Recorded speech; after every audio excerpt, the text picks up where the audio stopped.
কল্পনা করুন এমন একটি ভবিষ্যৎ যেখানে ফসলের সীমাহীন সংগ্রহ, মাটির উপর নির্ভরতা নেই এবং উদ্ভিদগুলো সবসময় নিখুঁতভাবে বৃদ্ধি পায়। এই চিত্রের দুই প্রধান প্রযুক্তি, হাইড্রোপনিক্স ও অ্যারোপনিক্স, আজকের আধুনিক কৃষির দুই শক্তিশালী প্রতিদ্বন্দ্বী। কিন্তু আপনার জন্য কোনটি সেরা? চলুন এই দুই প্রযুক্তির মুখোমুখি লড়াইয়ের সূচনা করি এবং দেখে নিই কোনটি আপনার প্রয়োজনের জন্য চূড়ান্ত বিজয়ী।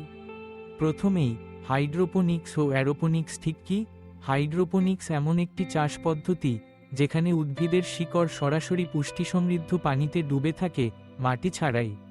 এখানে বিভিন্ন ধরনের ব্যবস্থা রয়েছে, যেমন deep water culture, DWC, nutrient film technique, NFT ইত্যাদি।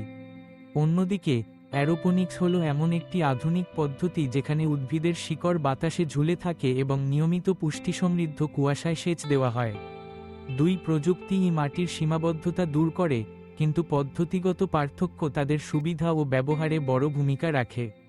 চলুন প্রথমে দেখি পানিতে শিকড় গাঁথা হাইড্রোপনিক্সের সুবিধাগুলো। সহজলভ্যতা ও ব্যাপক গ্রহণযোগ্যতার কারণে হাইড্রোপনিক্স আজ বিশ্বের নানা প্রান্তে ব্যবহার হচ্ছে।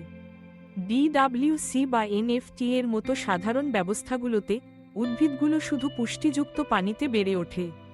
এতে পানির ব্যবহার অত্যন্ত দক্ষভাবে হয়, কারণ পূর্ণ মাটির ক্ষেতের তুলনায় অনেক কম পানিতে বেশি ফসল পাওয়া যায়।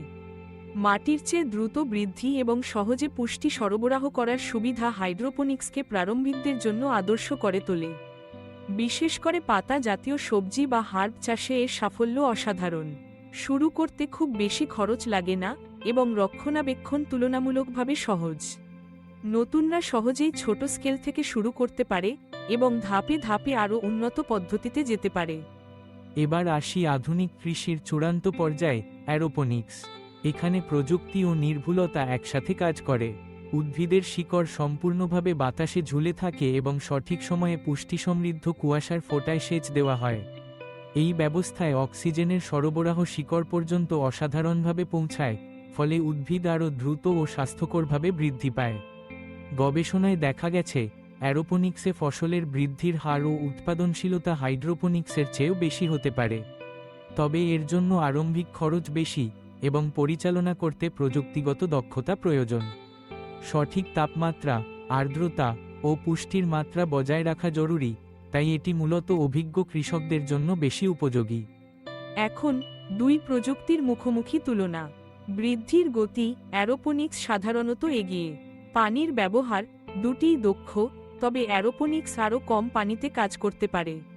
পুষ্টি সরবরাহের নির্ভুলতা, অ্যারোপনিক্সে শিকড় সরাসরি কুয়াশায় থাকায় পুষ্টি দ্রুত ও নির্ভুলভাবে পৌঁছায়। কিন্তু যদি বিদ্যুৎ চলে যায়, হাইড্রোপনিক্সে কিছু সময় শিকড় পানিতে থাকায় উদ্ভিদ বেঁচে থাকতে পারে, অথচ অ্যারোপনিক্সে শিকড় শুকিয়ে যেতে পারে দ্রুত। রক্ষণাবেক্ষণ ও জটিলতা, অ্যারোপনিক্সে প্রযুক্তিগত দিক ও নিয়মিত নজরদারি বেশি প্রয়োজন, যেখানে হাইড্রোপনিক্স তুলনামূলকভাবে সহজ। তাহলে আপনার জন্য কোনটি সেরা? যদি আপনি একজন নতুন কৃষক বা শখের চাষি হন, অথবা পাতা জাতীয় সবজি, হার্ব চাষে আগ্রহী, তাহলে হাইড্রোপনিক্স আপনার জন্য আদর্শ। সহজ এবং কম খরচে শুরু করা যায়, রক্ষণাবেক্ষণ সহজ। পক্ষান্তরে, যদি আপনি বাণিজ্যিকভাবে উচ্চমূল্য ফসল চাষ করতে চান, কিংবা প্রযুক্তিগত দক্ষতা রয়েছে এবং সর্বাধিক উৎপাদন চান, তাহলে অ্যারোপনিক্সের দিকে যেতে পারেন। সবশেষে, আপনি চাইলে দুই প্রযুক্তির কিছু উপাদান মিলিয়ে নিজস্ব ব্যবস্থা তৈরি করতে পারেন, কিংবা ছোট আকারে শুরু করে ধাপে ধাপে বড় স্কেলে যেতে পারেন। মাটি ছাড়াই কৃষির এই সম্ভাবনাময় যাত্রা শুরু করুন। আপনার উদ্ভিদের জন্য সেরা প্রযুক্তি বেছে নিন এবং আধুনিক কৃষিতে নিজের জায়গা করে নিন।